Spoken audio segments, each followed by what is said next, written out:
आप जानते हो कि यह जो मैं कर रहा हूं वह बुरा है, फिर भी आप बुरा क्यों कर बैठते हैं?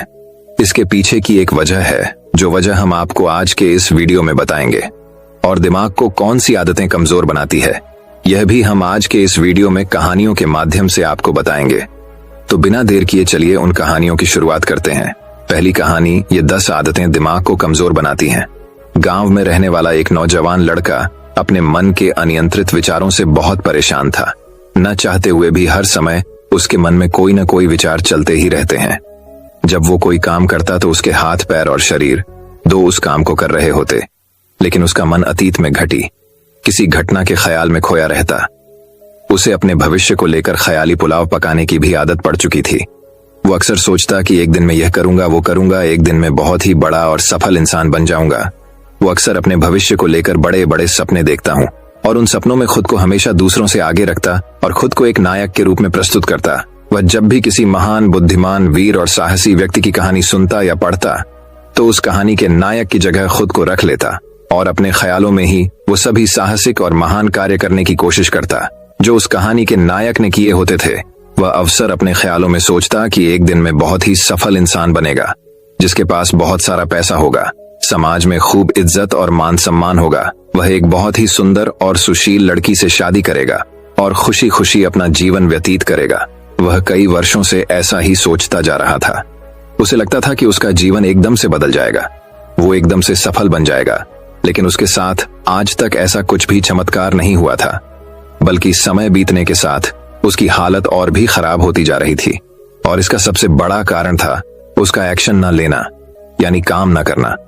उसके सपने तो बड़े बड़े थे और वो अपने ख्यालों में भविष्य के लिए बड़ी बड़ी योजनाएं भी बना लेता था, लेकिन उसने आज तक उन सपनों को हकीकत में बदलने के लिए कभी कोई ठोस कदम नहीं उठाया था, कभी भी खुद को कड़ी मेहनत करने के लिए प्रेरित नहीं किया था, जिसका परिणाम यह हुआ कि अब वह 25 साल से भी ऊपर का हो चुका था, लेकिन आज तक अपने किसी भी सपने को हकीकत में बदलते हुए नहीं देखा था।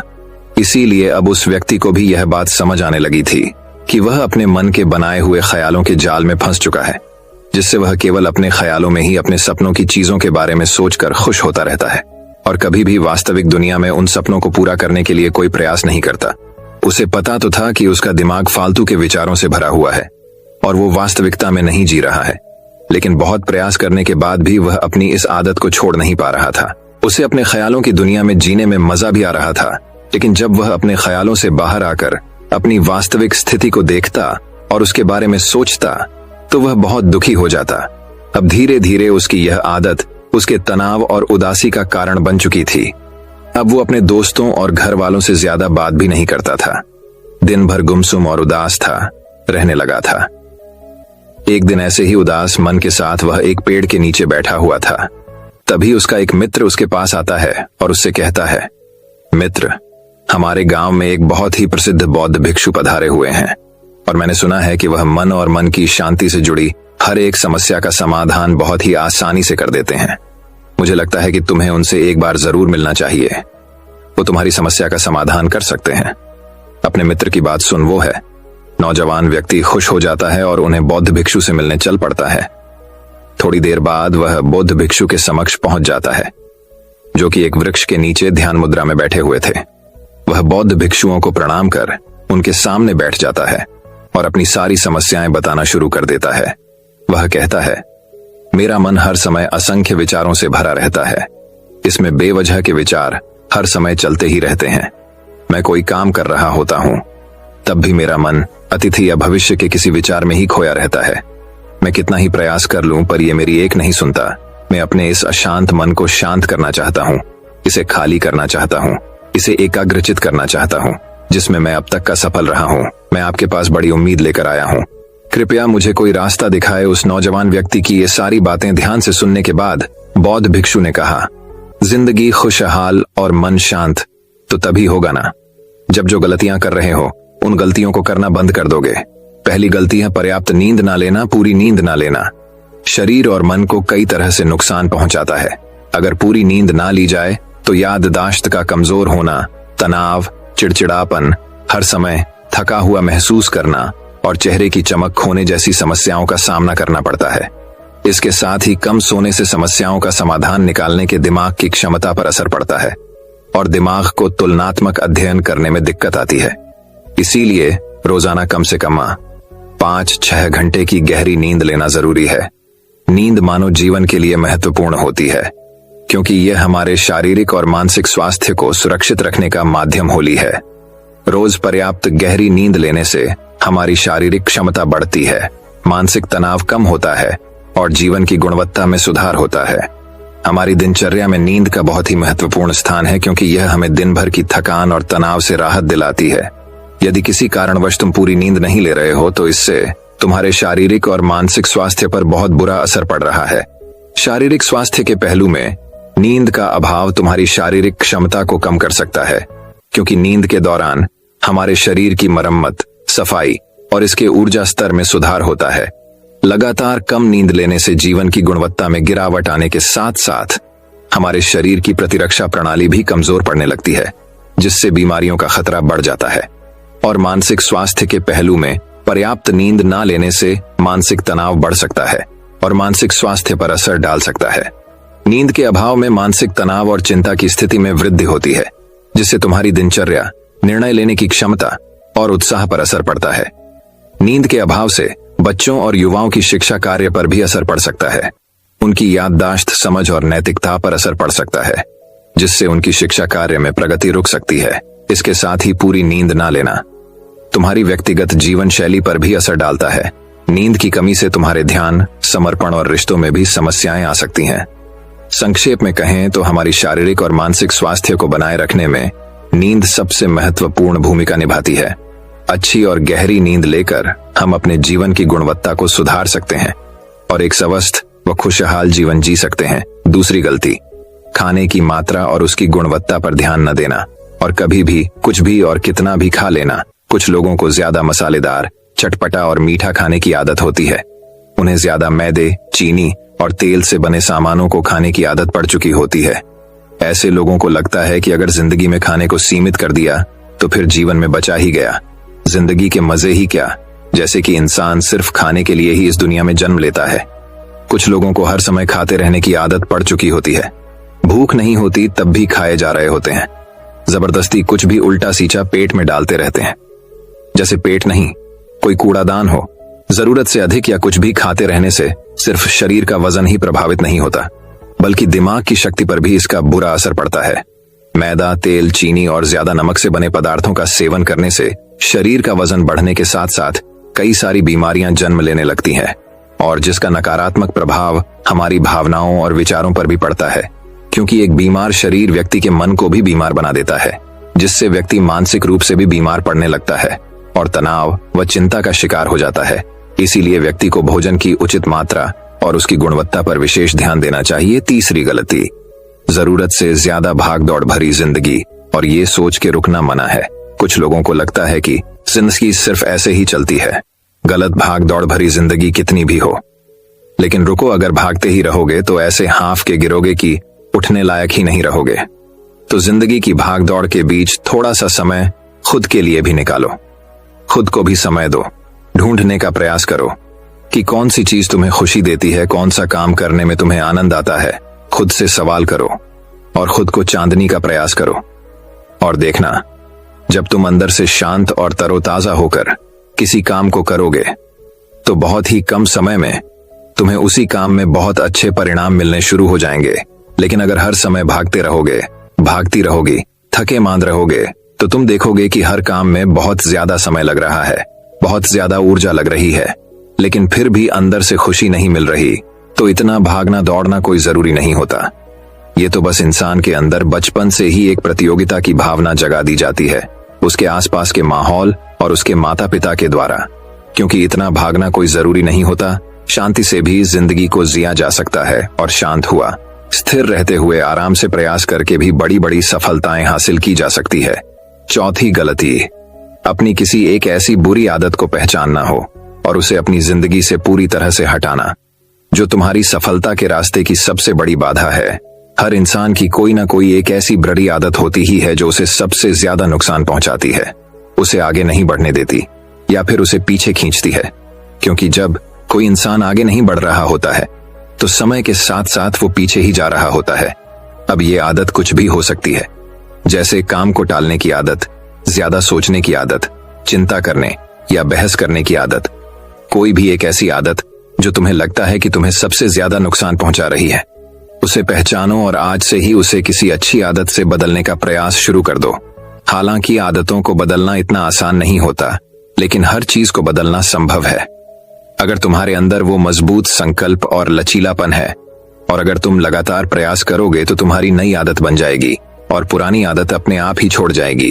5वीं गलती, जरूरत से ज्यादा बड़े बड़े वादे करना। वादा जरूर करना चाहिए और अपने वादे का पक्का भी होना चाहिए, और वादा करने के बाद जो लोग उसे पूरा करते हैं उनके समाज में एक अलग इज्जत होती है। लोग उन्हें ज्यादा पसंद करते हैं।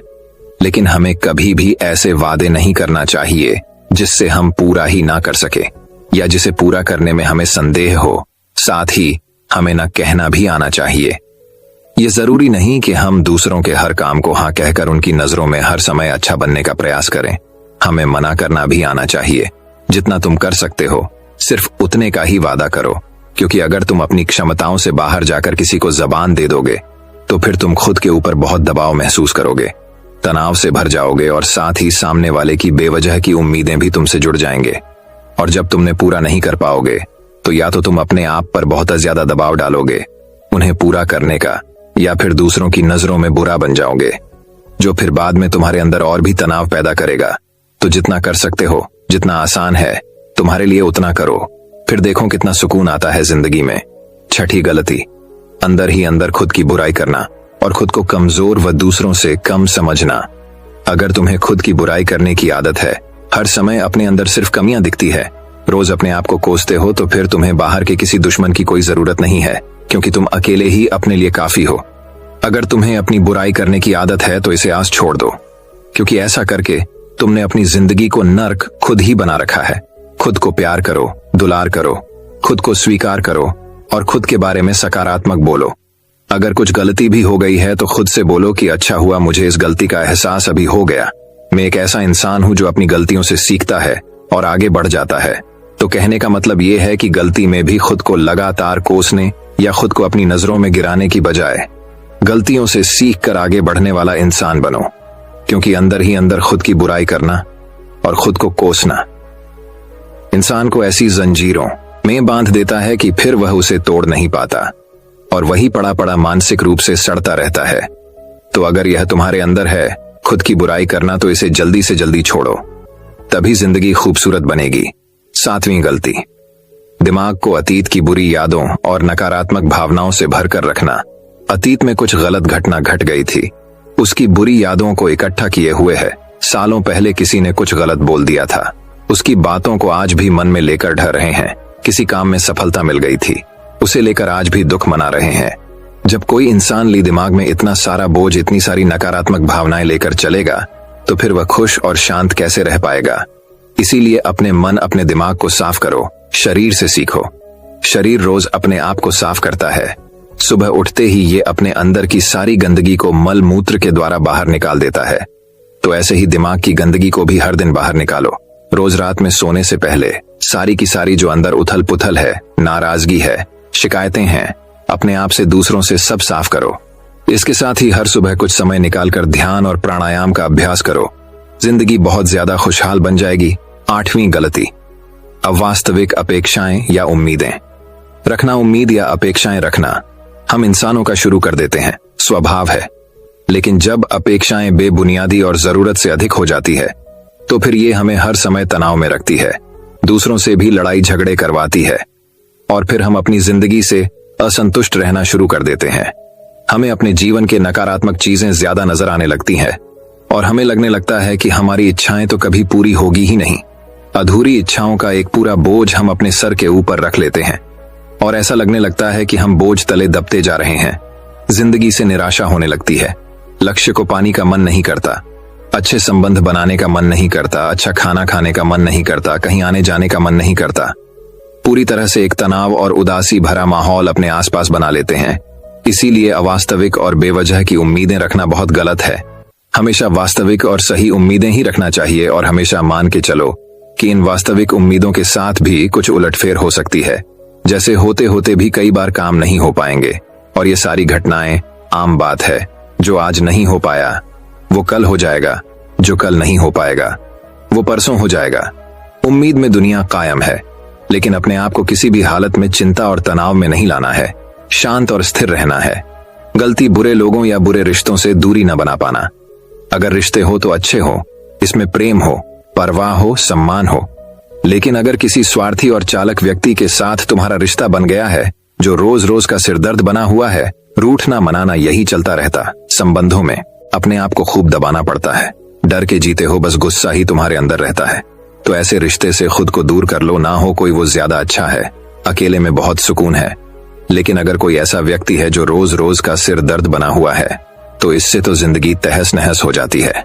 अगर उनसे ऐसे घनिष्ठ संबंध है, इसे पूरी तरह से नहीं छोड़ा जा सकता, तो फिर ऐसी स्थिति में संबंधों को सीमित कर दो और जिन लोगों से तुम पीछा छुड़ा सकते हो उन लोगों को तो बिल्कुल अपनी जिंदगी से बाहर निकाल दो और अपनी जिंदगी में सुकून लाओ। इतना कहने के बाद बौद्ध भिक्षु ने अपनी बात समाप्त की और कहा, तो ये थी वो कुछ गलतियां जिन्हें अगर तुम सुधार लेते हो तो तुम्हारी जिंदगी फिर से शांति, सुकून और खुशी से भर जाएगी। दोस्तों, एक और गलती जो आज के समय में हमारे मन को अशांत और बेचैन रखती है वो है digital devices and social media का अतिथि यूज करना। अब आज के समय में तो डिजिटल डिवाइसेस को अपनी जिंदगी से पूरी तरह अलग करना लगभग असंभव है, लेकिन जो लोग बेमतलब का इन सब डिवाइस में लगे रहते हैं, जिनका कोई काम ही नहीं है, लेकिन फिर भी चिपके रहेंगे, नेटफ्लिक्स देखते रहेंगे, सोशल मीडिया स्क्रॉल करते रहेंगे, एक पागलपन की हद तक पूरा दिन इन डिवाइसेस में ही गुजार देंगे। ये आदत बहुत ज्यादा खराब है। जितना आपके काम के लिए जरूरी है सका यूज करिए, लेकिन इसमें भी बीच बीच में ब्रेक लेना, रेस्ट लेना जरूरी होता है। नहीं तो ये है आपके अंदर की बहुत सारी चीजों को खराब कर देगा। आपके चेहरे की चमक कम हो जाती है, आपकी नींद पर भी असर पड़ता है। यह आपके अंदर ज्यादा सोचने की आदत बढ़ाकर तनाव पैदा कर देता है। इसीलिए आपको जितना हो सके इनसे दूरी बनाकर रखना है, क्योंकि कुछ चीजों को तो हम बिल्कुल छोड़ सकते हैं जैसे जंक फूड, लेकिन डिजिटल डिवाइसेस को पूरी तरह से छोड़ना प्रैक्टिकली पॉसिबल नहीं है, क्योंकि आजकल सब कुछ टेक्नोलॉजी से जुड़ा हुआ है और अगर हम कंप्लीट डिजिटल डिटॉक्स कर लेंगे तो फिर हम अपने लाइफ में आगे नहीं बढ़ पाएंगे। इसीलिए इसको पूरी तरह से छोड़ना नहीं, लिमिट करना है। कुछ चीजों को छोड़ना होता है और कुछ चीजों को लिमिट करना होता है। इसे लिमिट कर लो, जिंदगी अच्छी हो जाएगी। तो दोस्तों, उम्मीद करता हूं आपको इस कहानी से एक अच्छी सीख मिली होगी। ये कहानी आपको कैसी लगी हमें कमेंट बॉक्स में कमेंट करके जरूर बताएं। तो दोस्तों, अब चलिए हमारे दूसरे कहानी की शुरुआत करते हैं। दूसरी कहानी गौतम बुद्ध की कहानी। जितना सीधा बनोगे उतना धोखा खाओगे।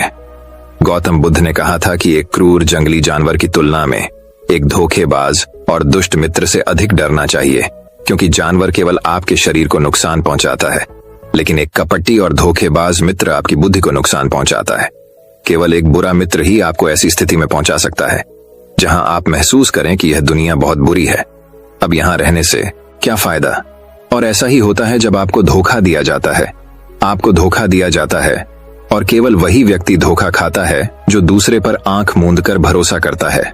हम तुरंत किसी पर भरोसा नहीं करते, भरोसा धीरे धीरे बढ़ता है, लेकिन एक समय के बाद यह भरोसा इतना मजबूत हो जाता है कि हम उस व्यक्ति के प्रति अपनी आंखें, कान और दिमाग बंद कर लेते हैं।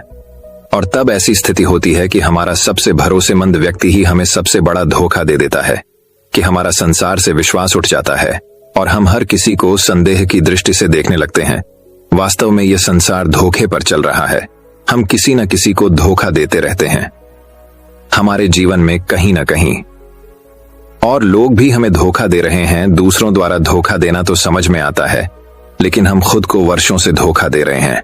हम खुद को ऐसी चीजों के बारे में समझाते हैं ताकि हमें सच्चाई का सामना न करना पड़े और हम अपनी ही छोटी सी दुनिया में खोए रहे।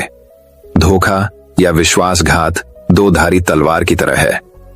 हमें लगता है कि हम दूसरे व्यक्ति को धोखा देकर उसे बेवकूफ बना रहे हैं, लेकिन यह धोखेबाज तलवार सामने वाले की भी उतनी ही गर्दन काटती है जितनी भविष्य में हमारी गर्दन काटती है।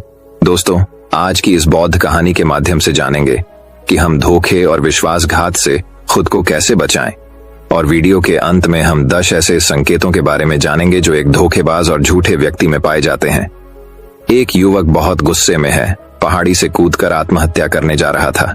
जैसे ही वह पहाड़ी की चोटी पर पहुंचा तो चिल्लाया कि यह दुनिया इतनी बुरी क्यों है, यहाँ हर कोई इतना स्वार्थी क्यों है, अब मेरे जीने का कोई मतलब नहीं है। उसी पहाड़ी की चोटी पर एक बौद्ध भिक्षु अपने ध्यान में लीन था। उस युवक की तीव्र क्रोध भरी आवाज सुनकर वह व्यायाम से उठा। वह तुरंत समझ गया कि यह युवक यहाँ आत्महत्या करने आया है। वह आदमी पहाड़ी से कूदने ही वाला था कि बौद्ध भिक्षु ने उसका हाथ पकड़ लिया और उसे पीछे खींचते हुए कहा, क्या हुआ? क्या आगे का रास्ता खत्म हो गया? युवक ने कहा कि कौन सा रास्ता? यहाँ कोई रास्ता नहीं है। मैं यहाँ से कूदकर आत्महत्या करने जा रहा हूँ। बौद्ध भिक्षु ने कहा कि एक दिन सभी को मरना है, लेकिन तुम इतनी जल्दी में क्यों हो? युवक ने कहा, क्योंकि यह दुनिया रहने लायक नहीं है। यहाँ हर कोई स्वार्थी और धोखेबाज है। जिस पर मैंने भरोसा किया उसने मुझे धोखा दिया। मेरे अपने भाई ने मुझे धोखा दिया, मेरे दोस्तों ने मुझे धोखा दिया, लेकिन आज तो हद हो गई। मेरी पत्नी ने भी मुझे धोखा दिया। वह एक अमीर बिजनेसमैन के साथ भाग गई। इतना धोखा खाने के बाद अब मेरा इस दुनिया में रहने का कोई मतलब नहीं है। स्वार्थी दुनिया में किसी पर भी भरोसा नहीं किया जा सकता, इसलिए मैं आत्महत्या करने जा रहा हूँ। बौद्ध भिक्षु, क्या तुम स्वार्थी नहीं हो? क्या आप पर भरोसा किया जा सकता है? उस व्यक्ति ने कहा, मैंने आज तक किसी को धोखा नहीं दिया, किसी को धोखा नहीं दिया। आप चाहे तो मेरे गांव जाकर पूछ सकते हैं। लोग अक्सर मेरा फायदा उठाते हैं, लेकिन मैंने आज तक किसी का बुरा नहीं किया। बौद्ध भिक्षु ने कहा, मैं तुम पर भरोसा नहीं कर सकता। तुम्हें मुझे यह साबित करना होगा कि तुम स्वार्थी व्यक्ति नहीं हो। व्यक्ति ने पूछा, मुझे यह साबित करने के लिए क्या करना होगा? तुम्हें साथ रहना होगा। मैं अगले 1 साल तक अपने आश्रम में रहूंगा, तभी मुझे पता चलेगा कि आप एक ईमानदार व्यक्ति हैं या आप भी दूसरों की तरह स्वार्थी और धोखेबाज हैं। आदमी ने कहा, ठीक है, मैं 1 साल तक आपके साथ आपके आश्रम में रहूंगा और खुद को साबित करूंगा। बौद्ध भिक्षु लाया। वह युवक उसके साथ उसके आश्रम में गया और उसे अपना शिष्य बना लिया। अगली सुबह बौद्ध भिक्षु ने नए शिष्य को अपने पास बुलाया। मुझे आप पर भरोसा नहीं है, लेकिन आप फिर भी जाकर भिक्षा मांगते हैं। तब तक मैं आपके अन्य गुरु भाइयों को शिक्षा देता हूँ। वह युवा शिष्य गुरु को प्रणाम कर भिक्षा मांगने चला गया। आज से पहले उसने कभी भी भीख नहीं मांगी थी, इसलिए उसे भीख मांगने में बहुत परेशानी हो रही थी। उसके मुंह से भीख मांगने के लिए शब्द नहीं निकल रहे थे। उसका अहंकार उसे रोक रहा था, लेकिन उसके अंदर एक अहंकार जाग रहा था। मालिक को गलत साबित करने के लिए उसने भीख मांगी और वह भिक्षा लेकर वह स्वामी के पास लौट आया। उसके हाथ में भिक्षा देखकर गुरु ने कहा कि तुम कुछ तो भरोसेमंद हो। मैंने सोचा था कि तुम भीख नहीं मांग पाओगे, लेकिन तुमने मुझे गलत साबित कर दिया। मेरे साथ मेरी कुटिया में आओ, मैं तुम्हें वहां कुछ दिखाना चाहता हूं। गुरु शिष्य को अपने साथ अपनी झोपड़ी में ले गए। झोपड़ी के ऊपर एक बर्तन लटका हुआ था। गुरु ने झोपड़ी की ओर इशारा किया, बर्तन और कहा, क्या तुम उस बर्तन को देख रहे हो? इसमें जहर होता है, और जहर भी ऐसा होता है कि अगर किसी व्यक्ति को दे दिया जाए तो व्यक्ति बहुत आसानी से मर सकता है और किसी को पता भी नहीं चलेगा कि उनकी मृत्यु कैसे हुई। युवा शिष्य ने कहा, लेकिन गुरु, आप मुझे ये सब क्यों बता रहे हैं? साधु ने कहा, मैं तुम्हें केवल चेतावनी दे रहा हूं कि गलती से भी इसे मत खाना। कुछ दिनों के बाद गुरु एक जंगल से गुजर रहे थे। उनके शिष्य, तभी कुछ जंगली लुटेरों ने अचानक उन पर हमला कर दिया। सभी शिष्य अपनी जान बचाने के लिए इधर उधर भागने लगे, लेकिन वृद्धावस्था के कारण मास्टर दौड़ने में सक्षम नहीं थे। यह उस युवा शिष्य को अनुभव हुआ और उसने वीरता का परिचय देते हुए अपने गुरु को डाकू से बचाया और आश्रम ले आया। आश्रम पहुंचकर गुरु ने सबके सामने शिष्य की बहुत प्रशंसा की और कहा कि मेरा नया शिष्य तुम सबसे बेहतर है, जिसने अपनी जान जोखिम में डालकर मेरी जान बचाई और मुझे यहाँ सुरक्षित पहुंचाया। आज तक मुझे उस पर विश्वास है। उस दिन के बाद से हर सुबह जब भी गुरु उस शिष्य से मिलते हैं तो उनसे एक बात कहना कि मुझे तुम पर पूरा विश्वास है। धीरे धीरे गुरु का उस पर विश्वास हो गया। शिष्य बढ़ता गया और बात इतनी बढ़ गई कि गुरु ने एक दिन शिष्य को अपने पास बुलाया और कहा कि मेरा कोई बेटा नहीं है, लेकिन तुम मेरे बेटे की तरह हो। मैं अब बूढ़ा हो गया हूँ, इसलिए मैं चाहता हूँ कि मेरी मृत्यु के बाद तुम इस आश्रम की बागडोर संभाली आपके हाथों में। शिष्य ने कहा कि गुरु, यदि आपकी यही इच्छा है तो आपकी खुशी की जिम्मेदारी मैं भी उठाऊंगा। इतना कहकर शिष्य चला गया। कुछ दिनों के बाद गुरु बीमार पड़ गए तो उन्होंने आश्रम के सभी शिष्यों को बुलाया और यह घोषणा कर दी कि मेरे बाद यह युवा शिष्य इस आश्रम को चलाएगा। धीरे धीरे दिन बीतते गए और उस युवा शिष्य के मन की बेचैनी बढ़ती गई। आश्रम पर जल्द से जल्द कब्जा करने की चाहत बढ़ने लगी। वह हर सुबह गुरु के पास दर्शन के लिए जाता था। यदि उसके स्वास्थ्य पर कोई प्रभाव पड़ता, लेकिन मास्टर जी का स्वास्थ्य दिन ब दिन बेहतर होता जा रहा था। अब उसके सब्र का बांध टूटने लगा। उसकी रातों की नींद हराम हो गई। वह हमेशा यही सोचता रहता था कि मालिक को रास्ते से कैसे हटाऊं। और किसी को पता भी नहीं चलता। कभी कभी वह सोचता है कि मालिक को नदी में धक्का दे हों, लेकिन अगले ही पल उसे एहसास होता है कि मालिक को रास्ते से कैसे हटाया जाए। एक अच्छा तैराक वह तैर कर बाहर निकल आएगा। कभी कभी वह सोचता है कि मैं टीचर का गला घोंट कर मार डालूंगा। सबको पता है कि मैं मास्टर का विश्वास पात्र हूं, इसलिए मुझ पर किसी को शक नहीं होता। लेकिन फिर वह सोचता है कि अगर थोड़ी सी भी गलती हुई तो बात बिगड़ सकती है। मुझे कोई ऐसा रास्ता खोजना होगा जिससे मालिक की भी मृत्यु हो जाए और सभी को लगे कि यह स्वाभाविक मृत्यु है और भगवान को यही मंजूर था। एक दिन वह युवा शिष्य गुरु के पास उनकी कुटिया में बैठा था। तभी उसकी नजर ऊपर लटके बर्तन पर पड़ी। उसे याद आया कि मालिक ने कहा था कि इसमें जहर है, और जहर भी ऐसा कि किसी को पता नहीं चलता। उसने सोचा यही सही रहेगा, मैं ये जहर गुरु को दे दूं और किसी को पता भी नहीं चलेगा कि उनकी मौत कैसे हुई, और फिर पूरे आश्रम पर मेरा कब्जा हो जाएगा। अगले दिन उसने चुपके से चोरी कर ली। मालिक की झोपड़ी से निकला जहर और उसे गुरु के भोजन में मिला दिया। गुरु ने रात्रि का भोजन किया और सोने चले गए। लेकिन जब सुबह हुई तो पूरा आश्रम जाग रहा था, लेकिन गुरु नहीं उठे। शिष्यों ने गुरु की कुटिया में जाकर देखा तो पता चला कि गुरु की मृत्यु हो गई है। जब उस युवा शिष्य को इस बात का पता चला तो वह अंदर ही अंदर बहुत खुश हुआ और आश्रम पर कब्जा करने का काम शुरू कर दिया। उसी आश्रम में गुरु का एक पुराना शिष्य भी था। वह पूरी घटना को चुपचाप देख रहा था। वह अपनी कुटिया में गया। वह वहां से एक दवा लाया और उस दवा को मास्टर को दिया। थोड़ी ही देर में मास्टर की चेतना लौट आई और वह बिल्कुल ठीक होकर बैठ गया। यह सब देखकर उस युवा शिष्य के पैरों तले जमीन खिसक गई। वह बहुत घबरा गया। गुरु ने बाकी शिष्यों को अपने अपने काम पर भेज दिया और युवा शिष्य को अपने पास बुलाकर कहा कि क्या तुम अब भी विश्वास करने के योग्य हो? क्या तुम मुझे धोखा नहीं देते? क्या आप स्वार्थी नहीं हैं? शिष्य गुरु के चरणों में गिर पड़ा और बोला, मुझे नहीं पता कि मुझसे यह अपराध कैसे हो गया। मैंने आज से पहले किसी को धोखा नहीं दिया। लोग मुझे धोखा दे रहे हैं, लेकिन पता नहीं क्यों और कैसे मैंने आज तुम्हें धोखा दिया। मालिक ने कहा कि तुम मुझे धोखा नहीं दे सकते, क्योंकि मैंने कभी तुम पर भरोसा नहीं किया। मैंने कभी किसी पर भरोसा नहीं किया। मैं केवल अपनी आंखों से जो देखता हूं उस पर भरोसा करता हूं, और मैं तुम्हारे अंदर लालच देख सकता हूं। और मैंने जानबूझकर तुम्हें यह लालच दिया था, क्योंकि इंसान किसी को धोखा देने के सिर्फ 3 ही कारण होते हैं। पहला स्वार्थ, दूसरा लालच और तीसरा ईर्ष्या। युवा भिक्षुओं ने गुरु से पूछा, लेकिन गुरु, मैं अपने आप को स्वार्थ, लालच और ईर्ष्या से कैसे मुक्त रख सकता हूं? गुरु ने कहा, खुद को पढ़ो, खुद को जानो, अपने अंदर उतरने की कोशिश करो। इंसान में बहुत संभावनाएं हैं। वह कर सकता है, अपने लिए कुछ भी बनाओ। वह कुछ भी हो सकता है। और जब आप में बदलाव आए तो अपने अंदर झांकें और जानने की कोशिश करें कि आप क्यों बदल रहे हैं, तुम्हें कौन बदल रहा है, क्या यह बदलाव अच्छा है या बुरा। आत्मनिरीक्षण का प्रयास करें। गुरु की यह बात सुनकर शिष्य ने फिर से उनके पैर पकड़ लिए और बोला, गुरुजी, मैं आपका शिष्य बनना चाहता हूं और जानना चाहता हूं कि मैं कौन हूं और मैं क्यों बदलूं। गुरु ने कहा कि हमारे आसपास ऐसे बहुत से लोग हैं और ऐसे बहुत से लोग हुए हैं जो इस बात का उदाहरण है कि उन्होंने कभी किसी को धोखा नहीं दिया। उनका स्वार्थ, लालच और ईर्ष्या कभी किसी को धोखा नहीं दिया। व्यक्ति तभी धोखा देता है जब उसे लगता है कि वह जो कर रहा है उसे कोई नहीं देख रहा है और भविष्य में यह बात किसी को पता नहीं चलेगी और वह जो कर रहा है वह सही है। पकड़े जाने के बाद वह अपने बचाव के लिए और भी तर्क देता है कि मैं कुछ नहीं कर सका, यही आखिरी रास्ता था, मेरे पास मजबूरी थी। लेकिन हर धोखे के पीछे का सच यही है जो इंसान जानबूझकर अपने फायदे के लिए करता है।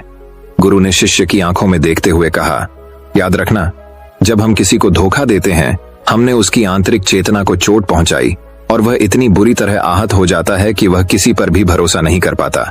वह अंदर ही अंदर बहुत उदास और अकेला महसूस करने लगता है। इसीलिए अगर आप चाहते हैं कि कोई आपको धोखा न दे, इसलिए अपनी आंखें, कान और दिमाग खुले रखें। लोगों पर भरोसा करें, लेकिन बहुत ज्यादा भरोसा न करें कि वे आपका फायदा उठाना शुरू कर दें। हमेशा अपने सबसे महत्वपूर्ण कार्यों पर नियंत्रण रखें और अपने जीवन की बागडोर कभी भी दूसरों के हाथों में न सौंपें और समय समय पर खुद को जांचते रहें। जिस धोखे से आप बचना चाहते हैं, क्या आप भी वैसा ही धोखा किसी और के साथ कर रहे हैं? और अगर फिर भी कोई आपको धोखा देता है तो निराश न हो, क्योंकि धोखा खाने के बाद हर धोखा इंसान को कुछ न कुछ सिखाता है। व्यक्ति पहले से अधिक सतर्क और सावधान हो जाता है। इसलिए केवल एक धोखे के कारण अपना जीवन बर्बाद न करें और इसे एक सबक के रूप में लें और आगे बढ़े। मास्टर ने कहा, ये एक धोखेबाज व्यक्ति के 10 लक्षण हैं, एक चालाक व्यक्ति के, जो आपको धोखा दे सकते हैं और आपके मन की शांति छीन सकते हैं। निराशा के गहरे सागर में डूबकर वह आपकी जिंदगी खत्म कर सकता है। पहली निशानी, जो व्यक्ति झूठा होगा, धोखेबाज होगा, वह आपसे सब कुछ छिपाएगा। आप उसके बारे में दूसरे लोगों से जान लेंगे और जब आप पूछेंगे तो वह कहेगा, जिसे वह उनके साथ काफी समय बिताने के बाद भी बताना भूल गए। आप उसके बारे में ज्यादा नहीं जानते होंगे कि वह आपके बारे में क्या सोचता है, उसकी जिंदगी में क्या चल रहा है। आप इस बारे में हमेशा भ्रमित रहेंगे क्योंकि वह आपसे सब कुछ छिपाएगा, क्योंकि वह एक सच्चा आदमी नहीं है। एक सच्चे आदमी को अपने बारे में बताने में कोई समस्या नहीं होती है। वह आपसे लगभग हर चीज साझा करता है, लेकिन एक धोखेबाज बहुत सावधानी से चलता है, इसलिए हमें इन पर ध्यान देना चाहिए। वह व्यक्ति जिसके साथ हम रिश्ते में हैं, जिसे हम अपनी जिंदगी सौंपने जा रहे हैं, जिसके साथ हम प्यार और विश्वास का सौदा करने जा रहे हैं, क्या वह अपनी पूरी जिंदगी एक खुली किताब की तरह हमारे साथ साझा करता है या नहीं, या वह हमसे बातें छुपाता है या नहीं। अगर वह छुपाता है तो वह व्यक्ति बहुत बड़ा धोखेबाज है। दूसरी निशानी, जो व्यक्ति धोखेबाज है या जो हमसे सच्चा प्यार नहीं करता, वह कभी भी हमसे सच्चा प्यार नहीं करता। हमारी परवाह करता है, चाहे हम उसकी कितनी भी परवाह कर लें, उसके लिए कुछ भी कर लें, लेकिन उसे स्थिति भर भी परवाह नहीं होगी। और ये एक बार नहीं, बार बार दिखेगा, लेकिन हम इसे नजरअंदाज कर देते हैं। यह हमारी गलती है। हमारे जादू के कारण हम देख नहीं पाते। सच्चाई हमारी आंखों के सामने भी है। अगर हम थोड़ा और सचेत होकर देखने की कोशिश करें तो यह हमारी गलती है। तब हमें पता चलेगा कि उसे हमारी कोई परवाह नहीं है। तीसरा संकेत, जो व्यक्ति धोखेबाज है वह बहुत बड़ा झूठा भी है। उसके अपने शब्द खुद से मेल नहीं खाते। उसकी जुबान बदलती रहती है, वह अपनी बात नहीं रखता, लेकिन हम उसके झूठ में फंस जाते हैं, इसलिए हम उसे नहीं पहचानते। चौथी निशानी, धोखेबाज व्यक्ति हमारे सामने तो हमारी चापलूसी करेगा और हमारी तारीफ करेगा, लेकिन पीठ पीछे वह कभी हमारी तारीफ नहीं करेगा और हमारा सम्मान नहीं करेगा। चाहे हम उसके लिए मर भी जाएं, लेकिन वह कभी हमारी तारीफ नहीं करेगा। हम और कभी भी हमें उतना महत्व नहीं देंगे जितना हम अपने जीवन में देते हैं, क्योंकि यह एक दिन हमें धोखा देगा। इसलिए बेहतर होगा कि हम बहुत अधिक धोखा खाने से पहले सावधान हो जाएं। पांचवां संकेत, वे जो कहते हैं उस पर ध्यान न दें, बल्कि इस पर ध्यान दें कि वे आपके साथ क्या करते हैं। बात करना बहुत आसान है, लेकिन करना बहुत मुश्किल है, और ज्यादातर लोग इन्हीं बातों पर अटक जाते हैं। इसलिए चाहे वह आपसे कितनी भी बात कर लें, उससे कई वादे किए जा सकते हैं, लेकिन जब तक वह पूरा करके न दिखा दे, छठे संकेत पर भरोसा न करें। प्रेम संबंधों में अक्सर यह देखने को मिलता है कि कैसे एक धोखेबाज व्यक्ति अपने प्यार करने वाले को इस तरह अपने जाल में फंसा लेता है कि सामने वाला उसके लिए हमेशा उपलब्ध रहता है। वह कहीं नहीं जा रहा है, यह उसके लिए यहीं रहेगा। वो न आदर करते हैं, न सम्मान करते हैं, और अगर सम्मान की भीख मांगी जाए तो अपमान ज्यादा करते हैं। अगर किसी रिश्ते में किसी से मिन्नत करनी पड़े, मुझे अपना समय देने के लिए मुझसे बात करो, तो इससे बुरा रिश्ता कोई नहीं हो सकता। जो आपसे सच्चा प्यार करेगा वह खुद चाहेगा कि वह अपना ज्यादातर समय आपके साथ बिताए। जिससे आप समय की भीख मांगते हैं, समझ लें कि उसमें आपके लिए कोई प्यार नहीं है। सातवीं निशानी, उसके पास हर चीज के लिए समय होगा, लेकिन आपके लिए उसके पास कभी समय नहीं होगा। वह अपने जीवन में आपके लिए कुछ भी नहीं छोड़ेगा, लेकिन आपको कभी भी छोड़ देगा। वह आपसे तभी बात करेगा जब वह चाहेगा, तब नहीं। जब आपको उनकी जरूरत हो, वे आपकी जगह किसी और को ले सकते हैं, लेकिन आपके लिए कुछ भी नहीं बदलेगा, न उनकी आदतें, न उनका स्वभाव, और न ही उनका आराम। आठवां संकेत, वे कभी भी आपके प्रति समर्पित और प्रतिबद्ध नहीं होंगे कि हम आपके साथ हैं। चाहे कुछ भी हो जाए, हम आपका समर्थन करेंगे, चाहे समय कोई भी हो। वे केवल अपनी शर्तों पर आपके साथ रहेंगे। जब भी वे सहज होंगे और अच्छा महसूस करेंगे, वे आपके साथ रहेंगे, और अगर इससे उन्हें थोड़ा सा भी दुख होगा तो वे चले जाएंगे, क्योंकि वे कभी भी अपनी शर्तों से बाहर नहीं आएंगे। आपके लिए कुछ भी करने के लिए आरामदायक क्षेत्र। नौवां संकेत, वे आपको हमेशा चोट पहुंचाएंगे, कभी कभी जानबूझकर, और कभी कभी उन्हें यह भी पता नहीं होता है कि वह आपको कितना चोट पहुंचा रहे हैं, और आपका दिल दुखता रहेगा। आप उस व्यक्ति के साथ खुश महसूस करेंगे जो आपसे सच्चा प्यार करता है। उसके साथ रहने से आपको यह महसूस होगा जैसे आप हया में हल्के से उड़ रहे हैं। और अगर आप किसी धोखेबाज और गलत व्यक्ति के साथ रिश्ते में हैं, तो सब कुछ भारी और बोझिल लगेगा। ऐसा लगेगा कि कुछ गड़बड़ है। अंदर से आवाज आएगी कि यह रिश्ता आपके लिए सही नहीं है, और अगर आप इसे सुनकर भी नजरअंदाज कर देते हैं तो यह आपकी गलती है। 10वां संकेत, आप उनकी जिंदगी में कहीं नहीं हैं। उनकी जिंदगी में आपकी कोई खास जगह नहीं है। वे जब चाहें आपको आसानी से अपनी जिंदगी से बाहर कर सकते हैं और उन्हें इससे कोई फर्क नहीं पड़ेगा। अगर आप उनकी बात पर विश्वास नहीं करते हैं और उनकी सच्चाई जानना चाहते हैं तो कुछ दिनों के लिए उनकी जिंदगी से गायब हो जाएं। वे जीत जाएंगे, बुरा मत मानना। इससे अच्छा है कि हमारी जिंदगी से समस्या दूर हो गई है। अब हम आजाद हैं और जो चाहें कर सकते हैं। दोस्तों, अगर आप भी रिलेशनशिप में हैं ऐसे इंसान के साथ तो होश में आ जाओ और जितनी जल्दी हो सके इससे बाहर आ जाओ। यकीन मानिए, ऐसे रिश्ते से बाहर आने के बाद तुम्हें शांति, सुकून और प्यार मिलेगा। और क्या दुनिया में केवल एक ही व्यक्ति है? यदि आप एक बुरे व्यक्ति को छोड़ देंगे तो आपके जीवन में 10 अच्छे लोग आ जाएंगे जो आपको सम्मान और प्यार देंगे। और जब तक आप इस तरह के झूठे व्यक्ति के साथ हैं तो आपको कोई अन्य अच्छाई दिखाई नहीं देगी लोग। लेकिन जैसे ही आप ऐसे धोखेबाज इंसान को छोड़ेंगे तो आपकी जिंदगी में अच्छे लोग आना शुरू हो जाएंगे। एक और बात, आजकल लोग साथ वाले हैं जिन्हें रिश्ते में प्यार में धोखा मिलता है। वो कहते हैं कि प्यार जैसा कुछ नहीं होता, सब झूठ है। आजकल सब झूठ है पर पूरा सच नहीं है। जिस इंसान ने तुम्हें धोखा दिया है वो प्यार का मतलब नहीं जानता। लेकिन आज भी दुनिया में कई ऐसे लोग हैं जो प्यार करना भी जानते हैं और निभाना भी जानते हैं। जिन लोगों को धोखा मिला वो अपनी तरफ से सच्चा प्यार कर रहे थे। प्यार ईश्वर का दिया हुआ उपहार है और यह दुनिया प्यार पर ही टिकी है। अगर कोई गलत इंसान आपके प्यार को नहीं समझ पाया तो इसका मतलब ये नहीं है कि इस दुनिया में प्यार नहीं है। ये दुनिया प्यार से चलती है। ये सेलिब्रिटी डांसिंग की दुनिया उन्हीं की वजह से है जो प्यार करते हैं।